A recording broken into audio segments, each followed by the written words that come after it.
ব্ৰজ বসুমতাৰী ডাঙৰীয়া আৰু বিভিন্নজনে আৰম্ভণিৰ পৰা প্ৰত্যেকটো সমষ্টিত এই বুথ সন্মিলনীৰ বিভিন্ন টেকনিক্যাল কথাবিলাক ৰাইজৰ আগত কৈ আহিছে, আমাৰ দলৰ কাৰ্যকৰ্তা কৰ্মকৰ্তাৰ আগত কৈ আহিছে। মই বহুতখিনি বুথ সন্মিলনত এটেণ্ড হৈছোঁ, কিন্তু বহুততে এটেণ্ড হ'ব পৰা নাই বিভিন্ন কামৰ কাৰণে।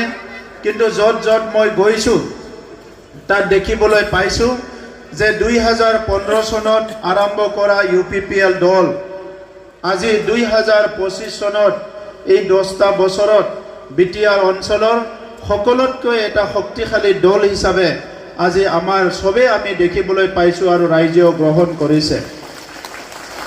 বৰ্তমান সময়ত বড়োলেণ্ডত 3200 বুথ আমাৰ সম্পূৰ্ণ হৈ গ'ল আৰু প্ৰত্যেকটো বুথতে আমাৰ 35 জনৰ পৰা 40 জনকৈ সদস্য আছে।